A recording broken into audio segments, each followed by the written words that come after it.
I'll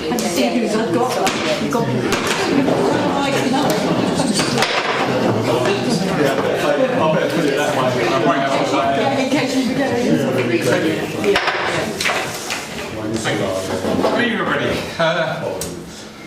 Please note that this meeting is being recorded by the Town Council and where possible live streamed on YouTube. Please note that the recording device is sensitive and the live stream may be recorded by third parties. So do not say anything you do not want recorded. If necessary, I will direct all recording in the room and the live stream to be stopped. But generally, I want to avoid doing that. So we will normally record everything except any item taken in closed session. Members of the public may also make their own recordings but must follow our rules for doing so, including stopping recording when requested. Whilst we do not accept anonymous speaking at the public forum, members of the public who wish to speak but do not want their name published must please indicate this before saying your piece. Thank you. Let's move on to the first item of the agenda. Apologies for absence. We have apologies from Councillor Cox, Councillor Crooks, Councillor Jones and Councillor Page. And apologies also from Councillor Andre. Thank you. Item 2, declaration of interest and request of dispensations. As for any members to declare any interest they may have on any items on the agenda and agree any dispensations to stay. None. Okay. Item 3, minutes of the meeting of the Town Council held Monday the 26th of June 2023. This is to confirm the minutes of meeting. They are a true record, so hopefully you've all had a chance to read those. You agree? So, proposer, please. Councillor Smith, seconder. Councillor Hannon. All those in favour? Unanimous. Thank you. Item 4 is to note progress of actions arising from the minutes and covered by this agenda.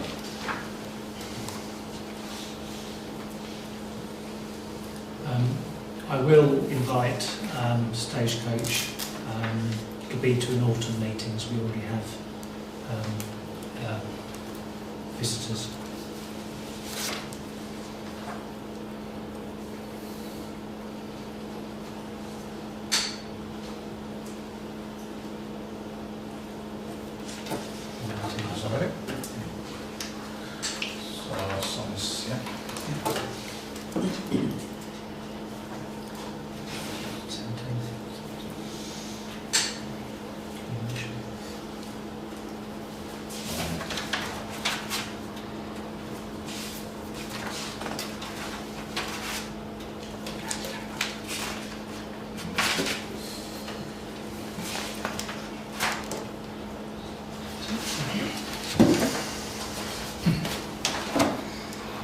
Item 5, reports from district county councillors on issues pertinent to Haverhill and the public forum. So 5A is a police report. Do we have a police report? No, we don't. No, I haven't heard from them. I did go along to the police Police and crime panel. Thank you, police and crime panel as a substitute on last Friday. I did find all the questions a bit woolly and the answers even woollier, unfortunately. But so yeah, it wasn't the most productive morning of my life. Anyway, there we go. Just welcome to the PCP. Yes. Yes. It can be interesting. The questions are set at the pre-meet, and I think it's very important that people read the papers. Just sorry. Yeah. Okay, so it's virtually a new panel now anyway, so it'll be interesting to see how that develops. They are still looking for an independent panel member, so... Well done. 5B then is County Council's report, so about Councillor Mason's report. If we take a chance to read it. Yeah. Yep. Councillor Brown? Yeah, thanks, Joe. Very comprehensive. One of the things I picked up on there, which is to be very welcomed, is the extra provision for the SEND, special education needs. I mean, because to be fair, over the last few years, it's been absolutely appalling, how their youngsters and their families and the people who look after them have been treated. It's absolutely, it's been a stain really on Suffolk. So I'm glad that they're actually turning around and starting to do stuff that's the right thing. So well done. Councillor Massey. Yeah, I mean, to put it in context, there is a national issue regarding finding placements for children with SEND, but I welcome the comments that you've made there. It isn't the end of the story, it's a long process, it isn't an easy thing to turn around, and I'm certainly impressed with the efforts that the county are putting in to try and find a way forward on that. There were just two other things that I missed off my report, if that's okay, Chair. Can I quickly add? One, to some amusement for people on Facebook, I noticed a photograph of the Meadows car park sign on Ehrenhausen Way that is neatly tucked underneath a willow tree, but nobody can actually read the sign. I've had a chat with Highways today. It is in the right place, but they are going to have to commit to a regular trimming of the willow. I still don't understand why it couldn't have been 3 metres close towards stern or arches, and then they wouldn't have had to have interfered with the willow quite as much. But it's now set there, and they are going to look into trimming the tree, which with willows you have to do periodically anyway. But my mind boggles why that particular very precise location was used for that sign. I don't know. And the other thing is tomorrow I'm going to Cabinet, and this is relevant in the report, very concerned that at West Suffolk Council they've decided to cancel the July meeting. We are looking for some direction from the new council, and I think it's quite disappointing that there was no meeting in July. Next meeting will be in September, so that is probably close to nearly a full 5 months, and we're still no further any closer to finding out policy that we're getting from this new administration. So I'm going to Cabinet tomorrow to ask some questions and hopefully get some more information. Thank you. I will say just one thing, Councillor Mason. It's not unusual to cancel. There was just a reserve date, and it's not unusual for these meetings to be cancelled throughout the year.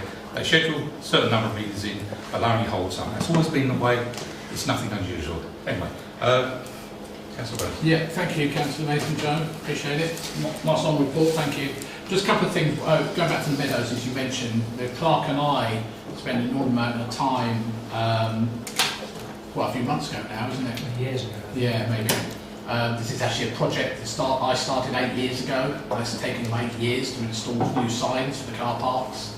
There wasn't a willow tree there. And exactly what I was going to say, the willow tree basically wasn't like it is now when we designed the signs. So I'm pretty pleased that they've actually finally put the signs out, but as I say, it took them 8 years. And the only other one I was going to comment on is, because the Deputy Clerk asked me last week about the width of the Relief Road. And I sent her the plans and everything, because I understand there was something on Facebook or somewhere which I didn't see. I don't think I'd even subscribed to that group. And the road quite clearly shows us 8.9 metres wide, plus the footpath, which is more than enough for a thing. And it was designed like that back in 2015 when we approved the Relief Road planning. So just let you know now. I know you're chasing up, but that's what's confirmed. Yeah. Chair, sorry, just joking apart in terms of that willow tree. If the willow tree is obscuring that sign, does that mean that the fronds are low enough that it's also blocking the footpath? Because along that side of the road, we've sent our own parish handyman out to actually raise that because you couldn't even walk on the path because it was so low. It's touching people's heads as they walk past. So it does. It's actually West Suffolk maintain that. Yes. It does need to be covered. Yeah. Can I just come back on the Relief Road? Yeah. Sure. So I raised a question with Highways. They've assured me that it is the correct width.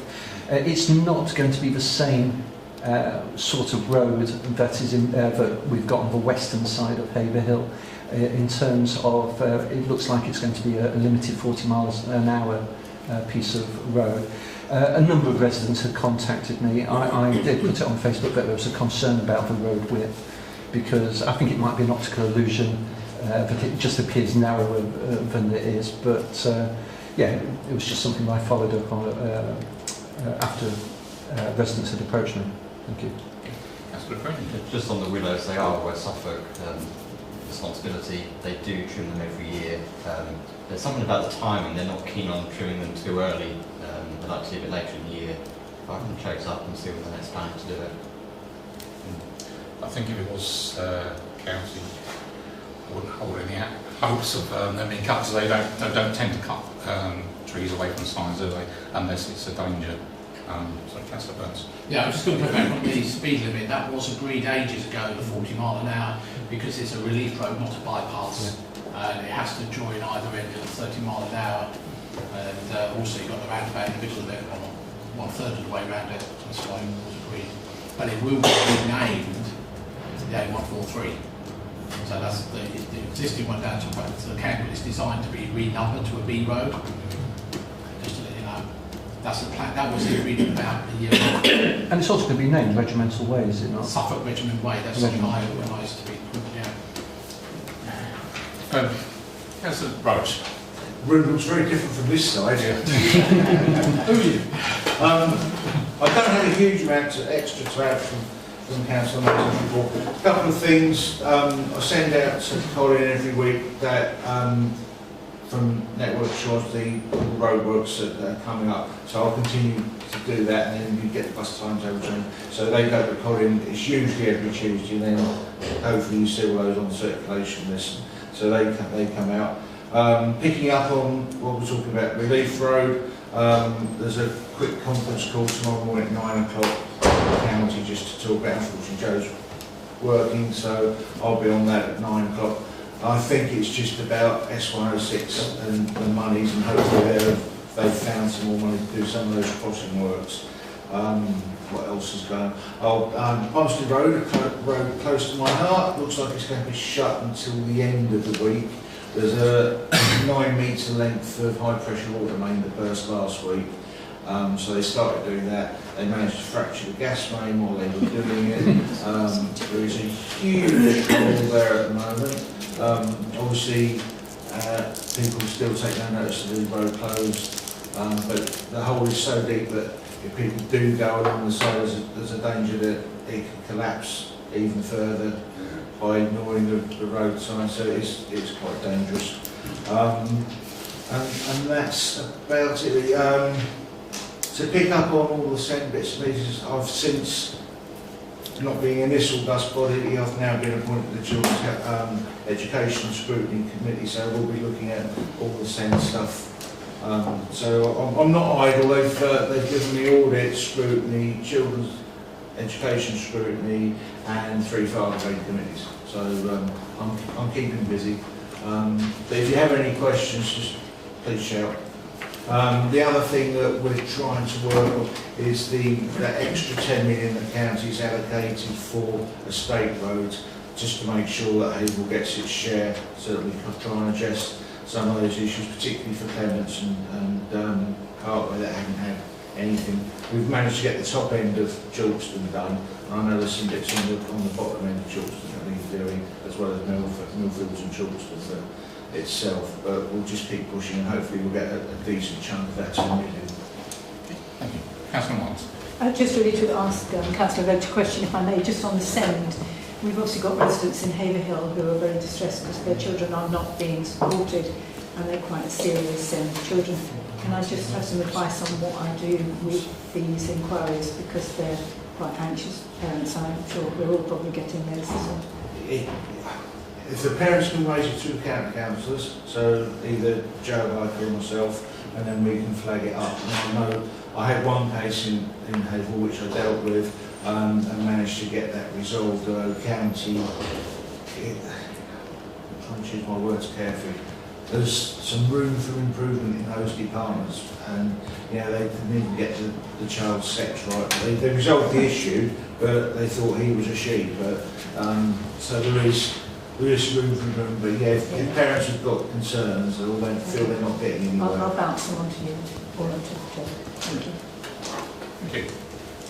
Chair, just on Councillor Mason's report regarding the bus stop at Greensfield Way, I took that up with the Chief Executive of the District Council to see whether there was anything the Town Council might be able to actually intervene to break the logjam. I chased today, he's actually on annual leave, but I've got a response through that he's had an update from the legal team at West Suffolk who's confirmed the following. SCC have stated they're unable to accept an open-ended cost clause, clause 8.2 of the agreement between the County Council and the Medical Properties Limited. They wish to have a cap of £1,000, and this is on the cost of basically decommissioning the bus stop. Their reasoning is a cap of £1,000 provide them with a level of certainty due to cost budgets. They're not in a position to be liable for unknown and uncapped costs. As we without stated, if a maximum cost of £1,000 cannot be agreed, they'll not be in a position to enter into a licence at this stage. Medical Properties Limited lawyers deem £1,000 an unacceptable cap and are requesting SCC reconsider their position and provide proposals for consideration. SCC have agreed to provide West Suffolk with an update as soon as they're in a position to do so. So it does seem there's a lot goes on. What I suggested was that if it would help, I could ask my council if we said, well, we'll take on the liability for taking away the bus stop. I mean, why you would actually dig up the entire thing is completely beyond me. You might take the flag off. Or even cut the pole down to the ground.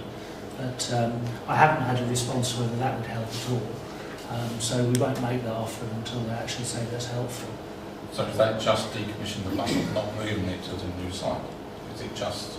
It's well, I think if I'm right, Councillor Mason, the block for putting the bus stop in is an argument over the future costs of taking it out, which I just find entirely bizarre. I don't know what other public expenditure do we factor in whether somebody's going to pay for its removal in however many years. It won't be able to school. It costs us too much to knock it down. Well, that's where you go, isn't it? Sorry, Councillor Mason. I haven't got much more to add, but there are some discussions that I'm wanting to have with some portfolio holders and possibly leadership to see if we can unblock this. It has to be a political thing, doesn't it? Because this is crazy. The officers are locked into a mad argument. It just makes no sense. Thank you. Any other? Mr. Mayor, just one more thing, just for information, with my other hat on, the Haverhill and Bloom hat, we've had a real logjam with West Suffolk this year, and there are still hanging baskets sitting in the depot, not being put out, and we're now 7 weeks they've been sitting there. This was the work that we did earlier on in the year with Colin to have the brackets moved from the high street for these new LEDs that they put in, which highways have said aren't suitable, for them to go along Erringhausen way, so that we have the hanging baskets going along Erringhausen rather than round the Tesco's roundabout, which Tesco's refused to put their hand in their pocket to give us anything towards. So that was the plan, and it's been the plan for right since back from, what was it, January when we had the highways agreement. But the work hasn't been done with West Suffolk because they've had a change of their management structure, whereas we could just get things done very easily.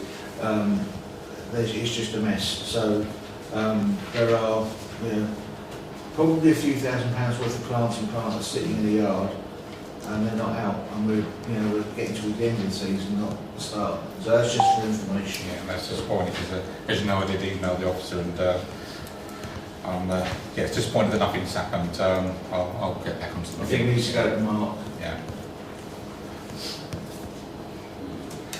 Okay. Councillor Smith. Okay, just as a district councillor, I'm obviously quite a newbie, so I just wanted to give my perspective. There's been plenty of training happening, especially for those councillors taking on roles to specific committees, which I've been attending. Councillor Smith, David Smith, has been doing a great job of organising those of us in the Progressive Alliance group, which, for those of you who might not know, is the grouping of the Labour members and the Green and Lib Dem member. He's doing a great job there. Despite Councillor Mason's comments in his report, I feel there is a strong sense of purpose within the working partnership, which we will see some positive results within the difficult parameters that the central government dictates. So I'm looking forward to working together with the independent group to make that happen. Within our ward, there's been a few things that have been happening. The residents in Road, Eastern Avenue, reported that the fence that had been exposed because of the cutting of the hedging, had asbestos in it. And after some inquiries, it seems that it's asbestos mixed in with cement. So from the council's point of view, it is stable.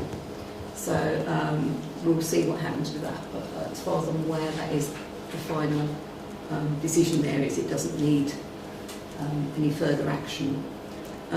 Also, we've had some problems with people on the Clements not having their bins collected correctly, so we've managed to sort that out and that's been resolved. So just a couple of things, but I'm just, as a district council now, finding these emails starting to come through. Dave and I share them because they're not on the same ward. So yeah, it's getting interesting. Thank you. Thank you very much. Anybody else? Councillor Burns. So, we bring you in on this item or what? Yes, I was numbering the mic. I thought, well, what is it? I presume nobody else was talking, so I was going to... Yes, Councillor Burns. I'll just add on to my report what Councillor Roach mentioned about Bumstead Road. I finally got the vehicle activated signs repaired, and it wasn't to put them up there. Then I found the road was closed, so I thought, pointless. So it will be going up there on both sides of the road once we got sorted out. The asbestos was interesting. I dealt with West Suffolk several times over asbestos, over the Clarking, which was the Clarking's thing. And they basically quite often will just wash their hands of it literally and say go talk to the HSE, which annoys me, especially when it's been disturbed and removed without authority. So just keep an eye on that one. I would recommend that. They are claiming it's on private property. Yeah, I understand that. But if there's a health and safety issue, then that's irrelevant. Yeah. Okay. Thank you. So we're on to 5D now, which is members of the public. Sorry, Dave. Sorry, mate. I was going to say I'm pretty new in the old district stuff, but I had a couple of little results. Got a cross cutting issue sorted out in Minster Road 2 areas, which were where something wasn't up theirs, and then they turned it back in, and they've cut them this morning, so that's that. Whereabouts? Minster Road. Minster Road. Minster Road. And also there's the signs coming to Haverhill. I cut them myself. I've cut them down the other day because I couldn't see the Haverhill side. You come in, I thought it might take me chance me in towards the end of the day, so I couldn't cut it down myself, but that's all nice and clean now, you can see that. So Marks. Thank you. Yes, so I did send a note round this afternoon on a couple of issues, Town and Parish Forum, and I have talked to quite a lot of the officers today regarding that meeting, which a lot of people felt that it was not useful, a useful use of their time, because it didn't really teach them very much. And I felt very sad that new councillors who went along to that probably didn't learn a lot, because I think it would have been helpful if they started off by talking about the differences between towns, districts and counties, so that people understood the demarcation between those people, and also if SALC had actually stood up and said who they were, what they did, and perhaps had a PowerPoint to identify where they sat. Certainly a lot of people left that meeting very disgruntled and have expressed their concerns about the running of it. So hopefully, if there is another one, it will be better structured. and not waste our time. The other thing is that Mark Walsh very kindly organised a trip down to the waste depot down at Great Blakenham, and I actually confess I went out of a sense of duty, but it was absolutely incredible. And I do recommend people go, because I think when we get asked questions from residents, and we answer them because we've been told, but if you actually witness what goes on down there, and I think, Tony, you're nodding, so you've probably been here, have you, to see it? It really is something spectacular to see. The only caveat to that is the walkways are see-through and it is high and it's not totally comfortable. So Joe, I talked to Joe on Haverhill Blue, Keep Haverhill Tidy, and it's not just for Keep Haverhill Tidy. Anybody who wants to go, they do tours, and you don't have to pay or anything to go. But they quite like groups of 10 because it makes it economically viable for them to do it. And it really is worth going, and I think you will be quite astonished what you see if you go down there. And just a final point, really. From the point of protocol, of course, it's always been my understanding that chairs of councils and mayors of councils, it's an apolitical role. So I noted Liz's comments about her husband's activities, but when you are chair of the district or mayor of the district or mayor of the town, it is an apolitical role, and you should actually stand with all councillors when you are in that role. I'd like to come back on that. I was referring to Dave's role on the West Suffolk Council in my district report, so that has no impact on his role as mayor of the town council. Thank you. Okay. So 5D then. Members of the public. No, so I think, are you going to ask people to speak separately when we come to item 7? Or do you want to hear from the grant applicants now?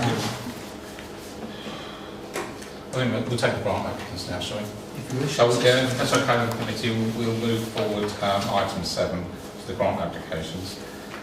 So 7A is the Haverhill Sports Association, who want us to consider. We're considering a grant application of £5,000 towards new facilities at New Product. And Peter Betts is here. Would you like to comment at all on the application? Yeah, obviously I put the original application in and got some feedback from some town council about coming in just to have a discussion in more detail around it and potentially some specifics within the project that the town council could potentially support. I think obviously with the business plan that I'd submitted originally and then this application, the total cost came up to 1.3 million. We spent endless months in terms of writing grant applications, fundraising from all different areas of the local community because of the need for a new pitch in Haverhill. Obviously months have now passed and we're halfway through build at the moment with an anticipated opening date at the end of the first week of September, subject to no further challenges. But within the application we did have some shortfalls. We've currently now we've got £5,000 shortfall, which we initially made an application to yourselves. We've made a separate application to Haverhill Housing as they've changed their funding amounts, and we have also made a separate application to a small grant, Suffolk FA, as well as doing continuous fundraising ourselves. Since the original business plan, we're trying to do more with the community than we already were. It's interesting listening to the special educational needs bits tonight. I think we've obviously done more work with Churchill now. We've had further support from Haverhill Leisure to deliver more with Churchill, but we've also gone the extra mile to deliver special educational needs festivals on the 3G. We've delivered 3 in the last 2 months alone, and we've had some conversations with a member of staff, not a member of staff sitting in the room, but a member of staff from Castle Manor about the potential of going in and linking in with some students at Castle Manor. We've expanded and opened our new post-16 education programme in partnership with Samuel Ward.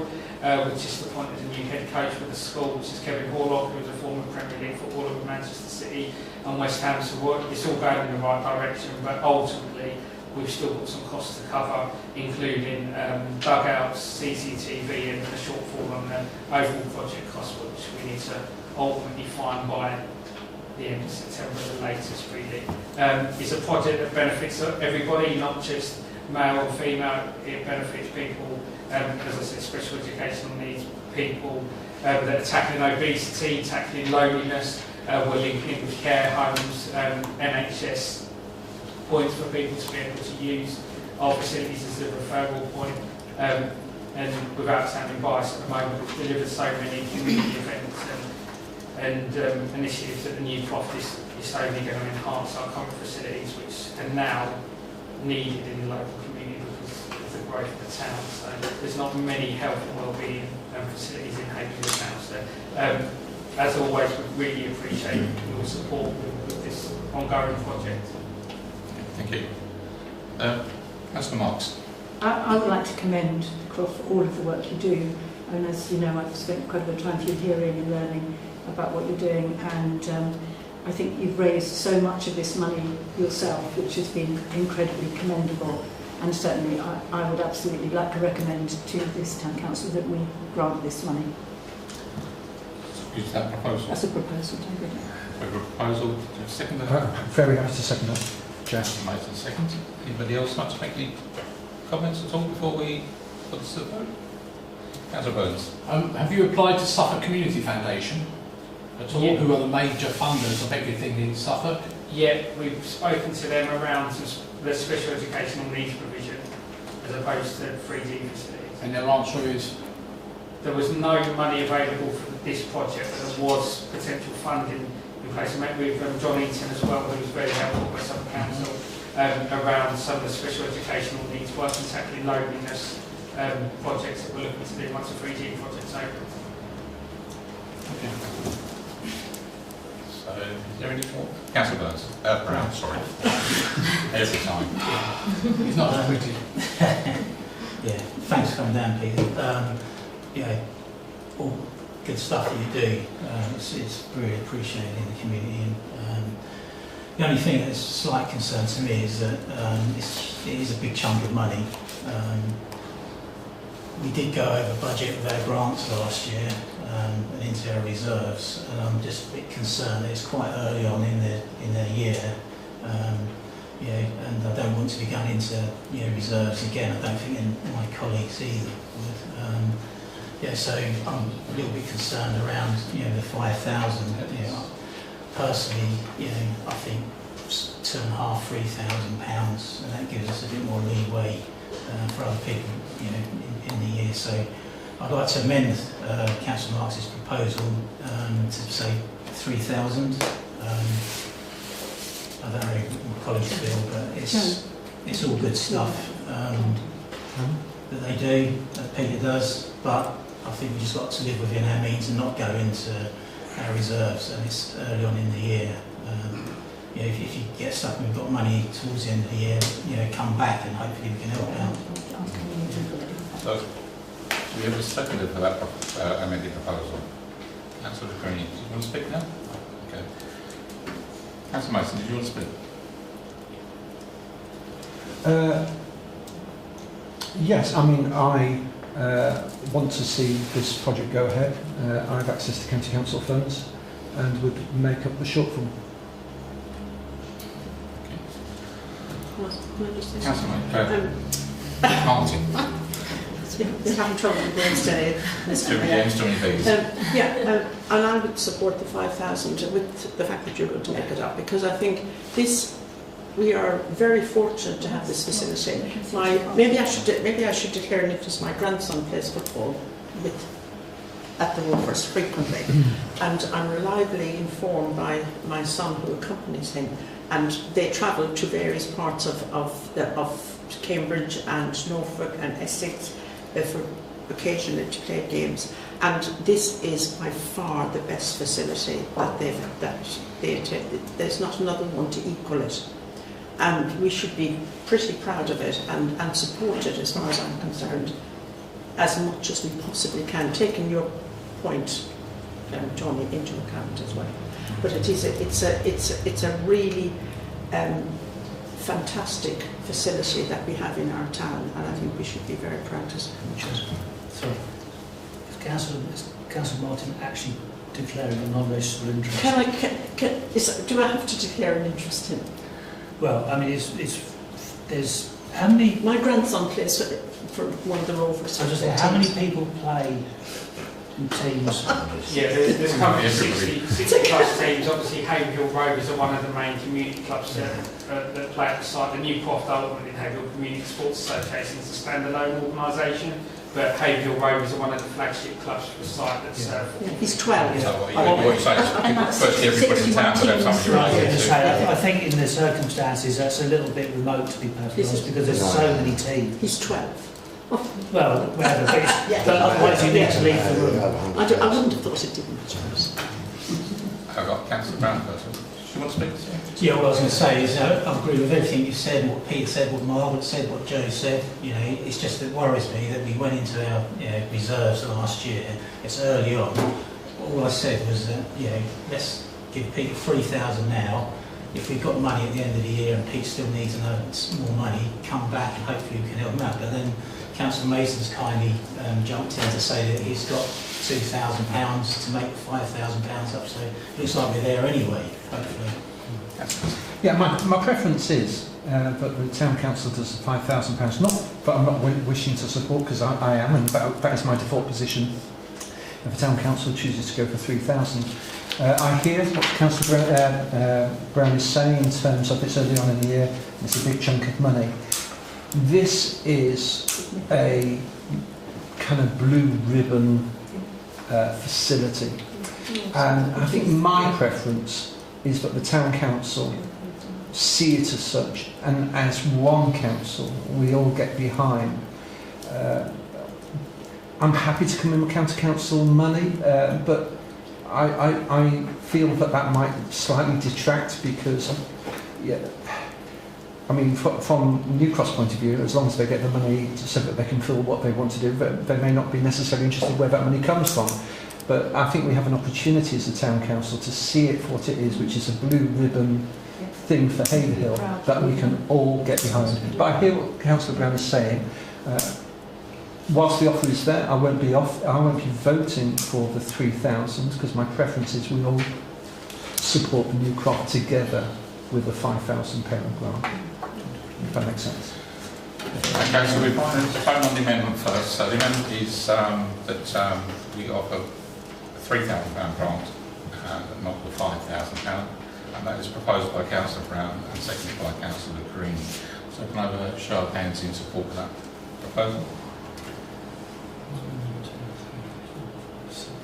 That's 6-4. Any against? I think it's carried, isn't it? Any against? So that's carried. So now the grant application for £3,000 to give money to all these to be voted on. Okay. So it's now as amended. So it is £3,000 that we are granting to the community. I think it's a shame. Oh, I see. Okay. So the motion now is that we grant £3,000 to a Community Sports Association. Proposer. No, it's already done. So Councillor Marks and Councillor Mason's original proposal has now been amended to 3,000. That amendment has been made. So now everyone has to vote on whether to give the grant at all. Okay. Okay. So we are voting on giving £3,000 grant to the Haverhill Community Sports Association. And the proposal is by...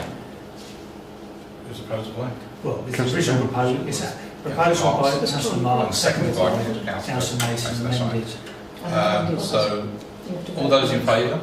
We have to vote on each other. Those against? That's carried down. Sorry about that. Before you leave, let's fix a date. I think I'll do 1 minute. Sit down and do the other part of the grant. Yeah. Okay, thank you. 7B then is Reach Haverhill. Consider a grant application of £10,000 towards the running cost of food distribution hubs. So, Henry, would you like to speak? Well, I would actually. I think I would just like to say that, you know, in view of the previous conversation, I think that it probably needs revising really, you know, in terms of where you're currently at. And you know, one of the things I would like to say is that I'd never want to presume on your goodness and your, you know, generosity, and you know, it's a good relationship. Times are hard, you know, we've got many families who are struggling, but any support that you can give towards, you know, supporting the work that we're doing will be gratefully received. I could give far more information if you wish, but like I say, you know, we do have a shortfall, but you know, it's one of those things that we know it will come at some point. You know, we just know it does. And but like I say, thank you very much for your support. If you can support us with a grant towards, you know, I say it's currently at £10,000, and if I suddenly sounded woolly, I'm just bearing in mind the conversation that you are having around the table at the moment. And if this means that more money gets, you know, goes further, then I would, you know, almost say, let's ask for 5, and then let's you amend it accordingly, rather than let's ask for 10. So, what are we doing? Well, you need a proposal anyway, so I mean, if the applicant is now reducing the request to 5, but I think, you know, it's probably easiest to actually have somebody make an original proposal.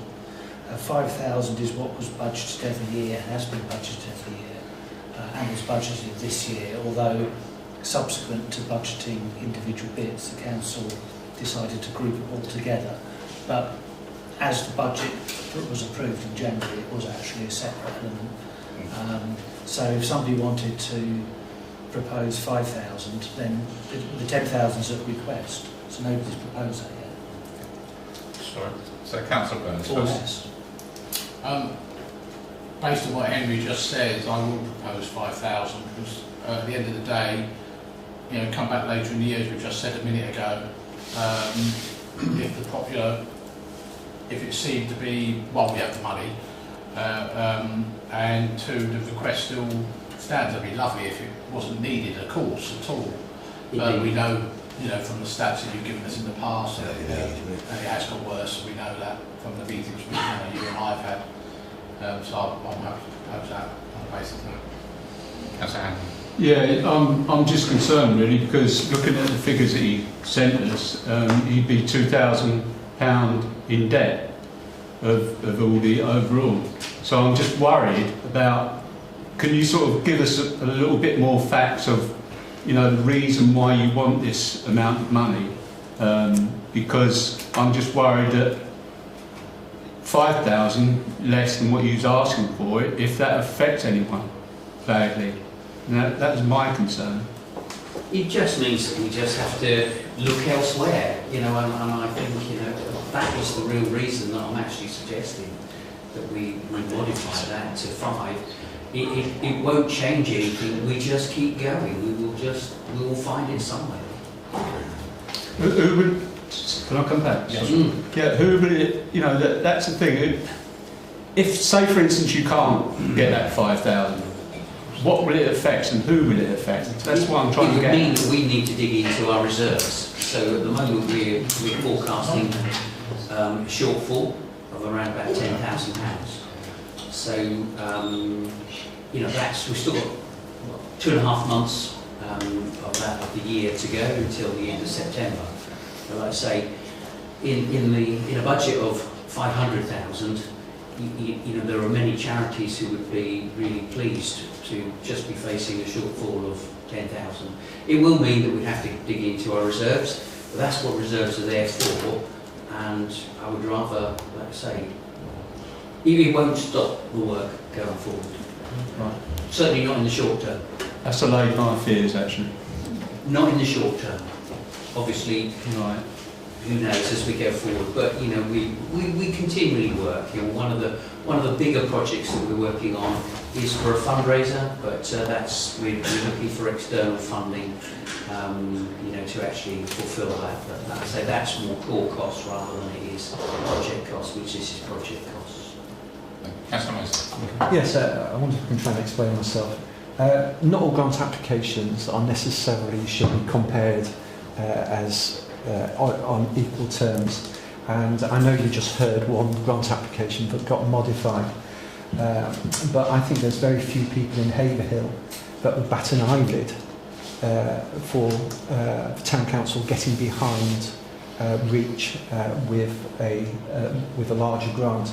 And I think it's also interesting that you felt compelled to qualify your grant application based on what we said, and I think we need to be aware of the mood music that we give out as a town council regarding how we allocate our money for two actually really worthy projects. And you know, I was a little disappointed that as a town council we couldn't come together for one, but equally the cost of living crisis touches all parts of the community. And you know, I think again it's an opportunity for us to give our support to an organisation that gives so much to Haverhill, not just in monetary terms of the money that we give to them, but actually the impact which goes far beyond any amount of money that we could possibly give REACH. And so, as I say, if an amendment is made, okay, but I remain resolute that I would have not batted an eyelid in supporting the full grant request. Thank you. Councillor Green. Has the motion been seconded? No. Oh, okay, in that case I will second it. Which motion are you seconding, Jules? No, I didn't put That that wasn't. Oh, was it one motion? That I'm confused now.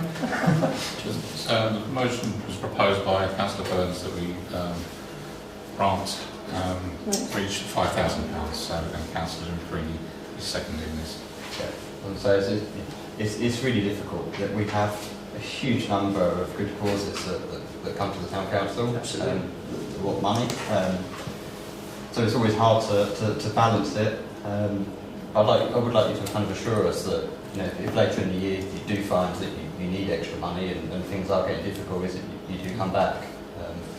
And hopefully we can kind of help you in two halves if required. That's very kind of you. Thank you. Councillor Brown. Yeah, thanks, Henry. Terrific work that you're doing and REACH, fantastic stuff. I'd like to echo what Aaron said around, please come back if you're under any pressure whatsoever. I mean, what I'm really as well concerned, we've got to look after town council fines. We've only got a certain size pot. We had to put council tax up by quite a lot already last year. We had to go into reserves to help people out, you know, with our grants. So, you know, we don't want to be doing that again if we can help it. And also, we don't want to be putting, you know, we had a huge heating bill that, you know, caused, you know, significant problems to the council. You know, hopefully we won't have that this coming year. But I say, I'm more than happy to give 5,000. And to be fair, if you came back in 4 weeks' time to say, look, we're really in trouble, I'll be the first one to say, yeah, have the 5,000. We just have to, you know, deny something else. But yeah, so I back what Aaron and John and some of the other colleagues have said. But please come back if you do feel under any pressure whatsoever. Yes, no.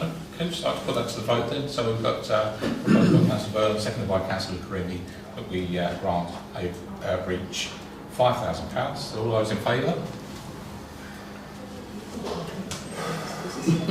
It's actually on the table. Yes, unanimous. Let's Carried. Unanimous. Okay. So that is £5,000 being granted to REACH. Thank you. Yeah, if Mr. Betts and Mr. Wilson would like to leave, you know, you're welcome to stay by all means, but you're... I do have a trustee meeting to attend. You're at 8 o'clock. You're I have part no of idea it. what time it is at the moment. But 10 minutes. 10 minutes. If I take another 10 minutes, I might have a big call. But no, I do appreciate it. Thanks everyone. Thank you.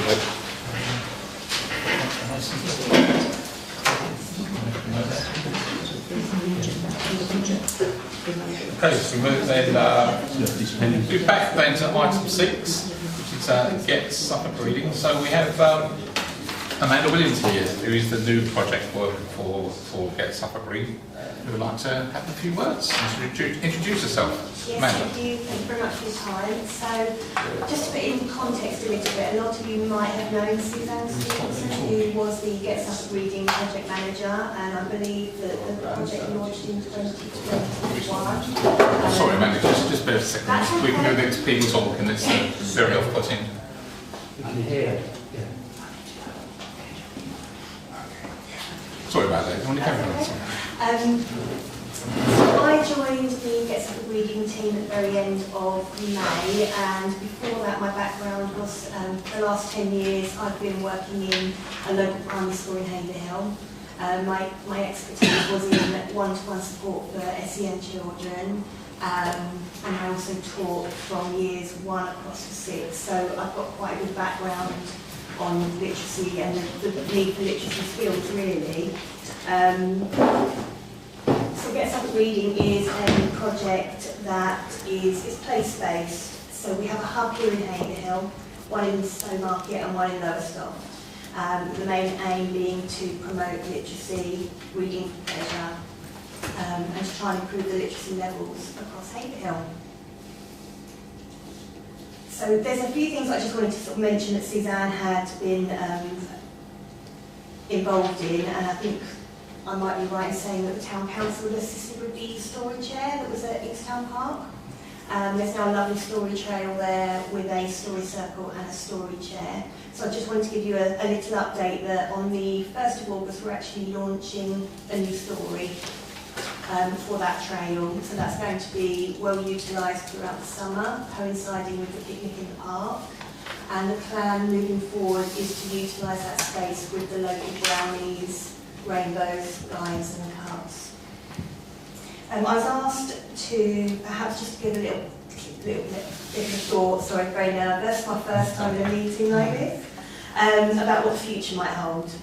So, at the National Literacy Trust we have a 3-strand approach.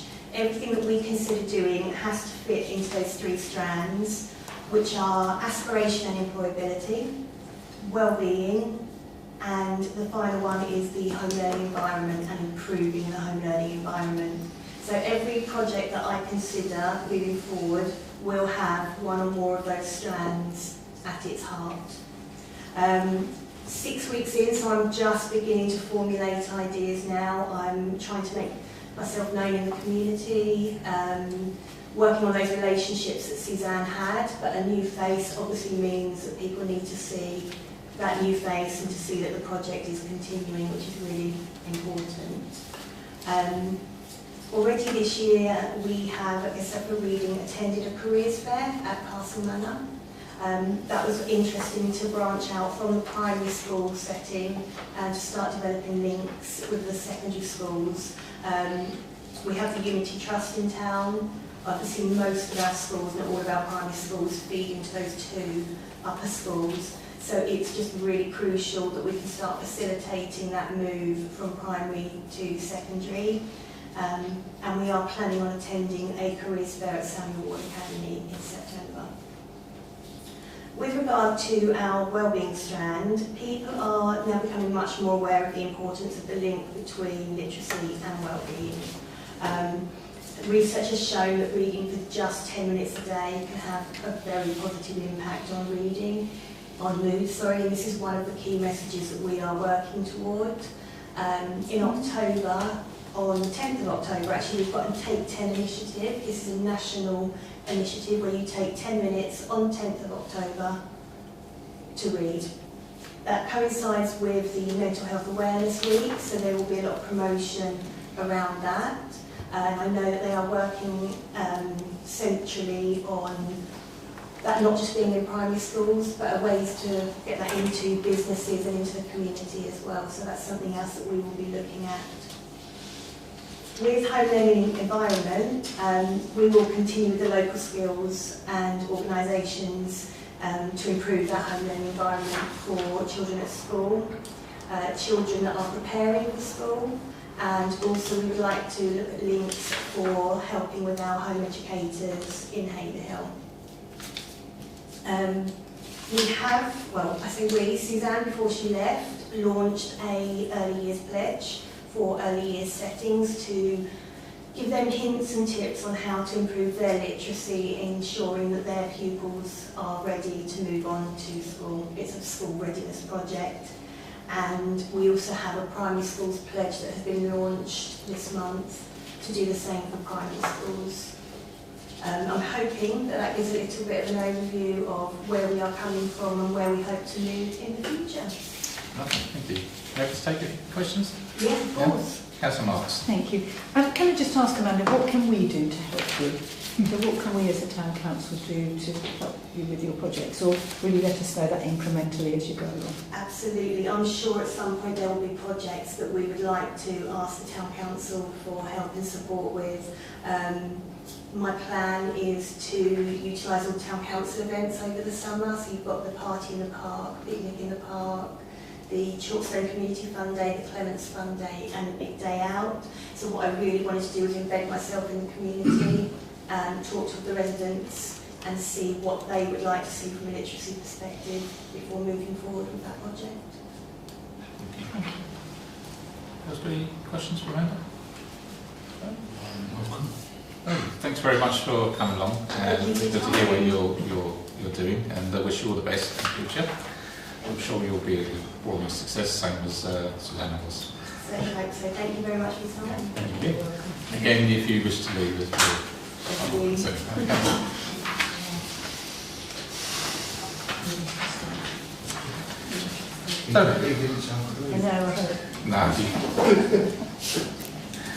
I'll tell you where to go. Right, item 8 then is the Mayor's report. Sorry, I sent a bit later than out this time. I sent out this morning, so any questions on that? Have to take them. If not, we'll move straight on to... No question, only I'm just really looking forward to the panto pictures. Yeah. I think I know what... Oh, no, you're not. Yes, I am, but I know roughly what's going on. Thank you. Right, item 9 then. 1, Haverhill Partnership. A, to note the minutes of the board meeting held on 29th of June 2023, which were attached. So... They were attached. Yeah.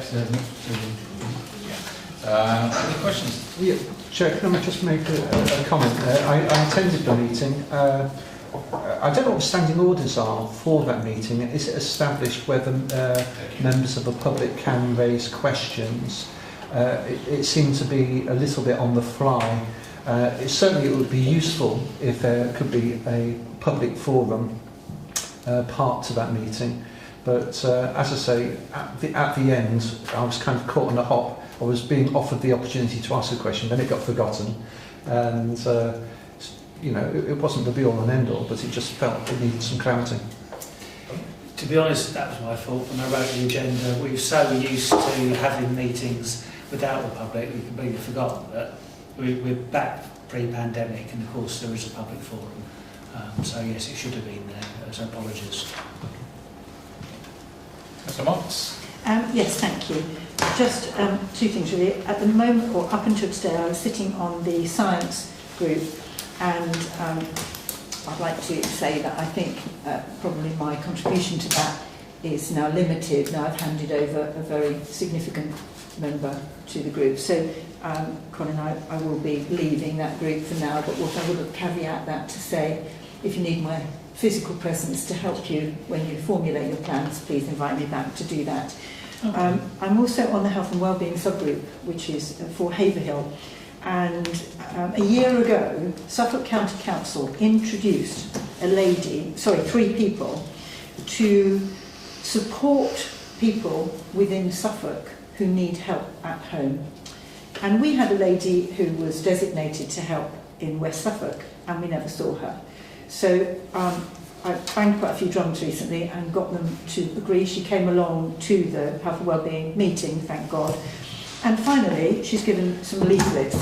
So I don't quite have enough for everybody, but I'm going to circulate these. What's really important about this, so the whole idea of this concept is Suffolk County Council will help support groups or individuals up to 6 people to set up an organisation or an individual to give as much time as they want to support people in the community, and they can support them through their physical well-being or ironing or gardening or anything.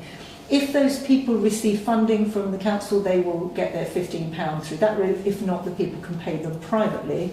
And Suffolk County Councils, they have a support network. Those people pay £1.50 a month, and they can get all the training, support and everything through that. It's a fantastic scheme. We just weren't hearing about it.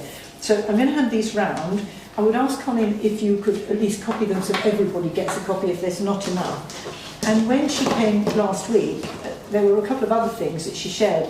So apparently she's also set up this thing called Small Good Stuff, and it's a directory to help local people who offer care and support for local people. This might help people with. So there is a support network group which she has now set up, which, you know, thank goodness it's actually happening. So it really, really is important. So if you've got a relative or a friend who maybe their daughter or son's gone to university and they find themselves with 10 hours a week, they don't know what to do, they could actually join this scheme, get £15 an hour, but support somebody locally. So it's really valuable, but it is set up by Suffolk County Council. So that's what they're doing. So that's me, really. Sorry. Thank you. Councillor Brown. Yeah, thanks for pointing this out. It's really helpful. It surprises me that Suffolk County Council didn't come over. You know, we're the third largest town Don't in even the go now, county. Tony. I've been fighting for a year to get this. Yeah, well done. We've Yeah. known the lady's name. Yeah. I've spoken to her on the phone, but getting her here has been I had to actually go to Richard Rout to get Richard to complain formally. Yeah. I told her I complained formally when she came the other day. Yeah, well done. But anyway, she is around now, but certainly, in addition, because obviously these three people who are working throughout Suffolk will eventually go, but the network that has been set up in the background will continue to support these people, whether they're individuals or a group of up to 6 people. And it can be immensely valuable because it's designed to work with people who are kind of in your very local area, so you could walk to them. Yeah. They could be down the street, therefore they'll get to know you as a person, and you can offer anything that's within your skill sets to deliver. So I think it's quite a valuable scheme, really. Thank you very much. Thank you. Okay, and item 10 then is your adoption of committee reports. A is the Planning Working Party. To move the adoption of the minutes of the Planning Working Party meeting on the 27th of June, thank you, 2023, and any recommendations contained therein.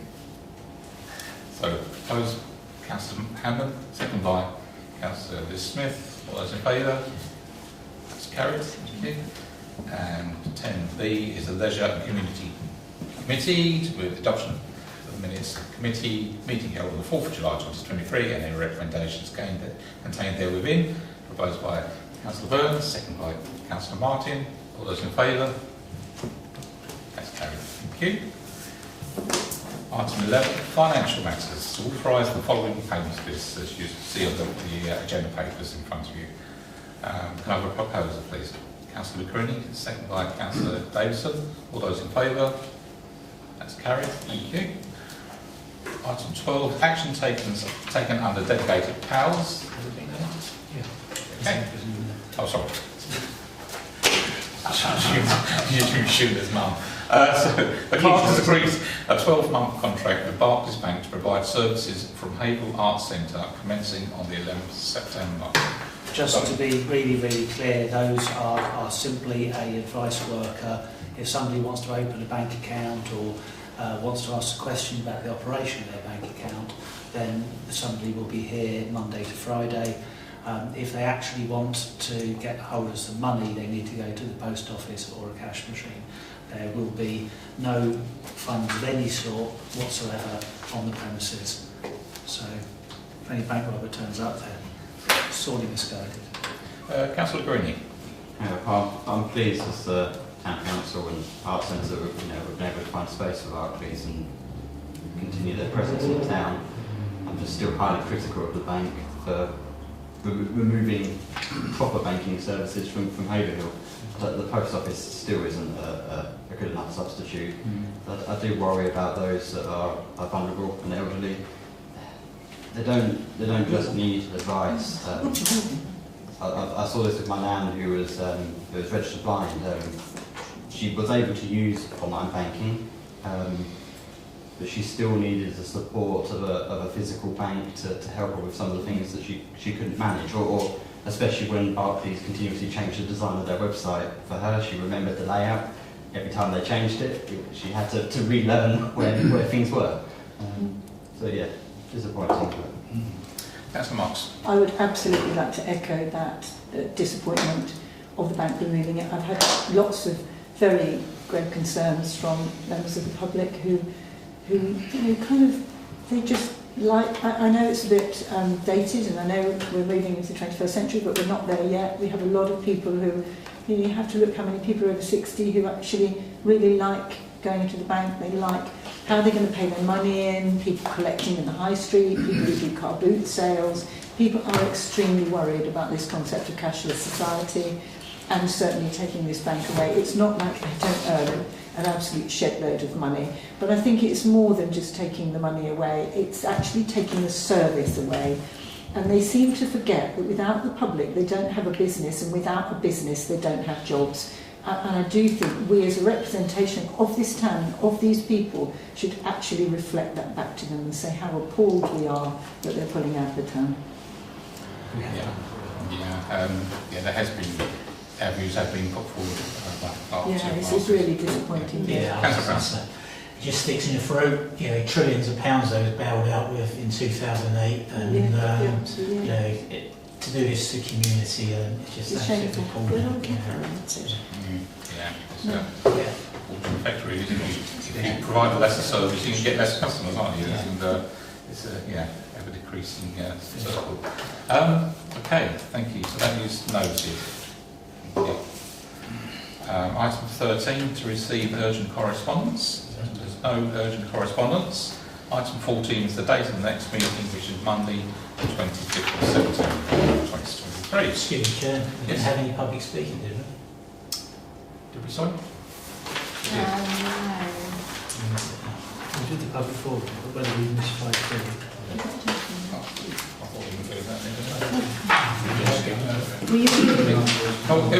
Should we jump back to 5D then? Mr. Pinner, would you like us to say anything in the public forum? No? No, I just agree with what the members of the committee are saying regarding Barclays Bank. We have been treated disgracefully in this town, and we leave now without a service in this town because we've been banking with Barclays from 1966 when we moved here, and they take away that service to which we have, and it's a disgrace because it shouldn't be allowed to happen if we have a government who bring in a law to stop these banks eroding these services from community like Haverhill and elsewhere. And what we have in Barclays don't care about their customers. That's why they lift up and say, well, we are trotting and go, and you can just kiss your goodbye because it's not good enough. And really, there should be a consultation given to the community, open, to discuss this matter as to whether or not we agree with what they want to do of closing the bank, and we would object to it and force them into a situation where they would leave the service open to the community, and not only area but surrounding community of districts and villages that using the service, and the business people of this town and elsewhere who use the service. It's a disgrace. It really is a disgrace. And what they're trying to do now is to say to us here, oh, we will give you someone here to fill in some space where you can come and probably ask question if you have a problem with certain issue regarding banking or whatsoever. It's not good enough. Not good enough at all, and it's quite a disgrace. I can't understand why we have governments in our country sit back and don't care about the society of what banks are doing to us. So wrong. so wrong. And the idea that they could legislate laws that these banks have to consult with the community first and hold meetings to discuss this problem and to decide whether or not we are allowing them to say, yes, you can close it and take it away from us, which there would be a strong objection of saying, no, we need your service here, so we want it to remain open. So I went into Barclays when I got my letter and raised hell about it and tell them how we feel about what they are doing, that is not acceptable, and that's it. But yeah, it's not good enough. Thank you. I think, well, you probably won't find anybody disagreeing you here. As a private company, they're beholden to their shareholders, aren't they? So they're all they're thinking about. The staff didn't want it to close either, David. The staff didn't want it to close. Unfortunately, we are where we are, and I think no matter how much kicking and screaming we do, we're probably not going to get anywhere with that. So I think we just need to concentrate on the banking services we do have in town. As far as me, the post office is next. Yeah. You know, that's the killer then. I would say a lot about the post office, but I won't at this point. Councillor Hannon. Yeah, I've just Googled it. This is the first quarter of 2023. Their profits soared 27% to 2.6 billion. God. And that's the first quarter. You know, so you're entirely correct. You know, you're correct. The government could come out with a law to stop these towns because all the towns are dying in any case because of online shopping. And this is just making things worse. That's right. You know, you've got small businesses that won't set up now because of it. That's right. Because they take their cash to the bank and what have you. Yes. So you've got all them sort of things. So you're entirely correct in what you're saying. It's disgraceful because we don't have computers. We have no experience of what online banking as such. We don't get involved with it. You know what I mean? We allow ourselves to go to the bank face to face with the individual and discuss the issues or anything that needed, which is the best, correct way to do things. You know, this internet and this technology, everyone wants to sit behind this technology and take away the face-to-face service from community and from individuals. Not good enough. We stand up, we have government that are going to come in and stop pandering to these high financial institutions who feeding their politics with all the money and taking away the rights from community and the people. You know, I'm serious. If somebody was to organize a big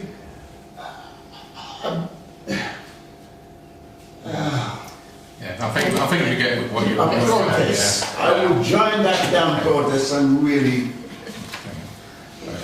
Thank you very much. I know it's very frustrating, but and we do share your frustration. Okay, thank you. So, item 15 then, closing meeting. It's 2014.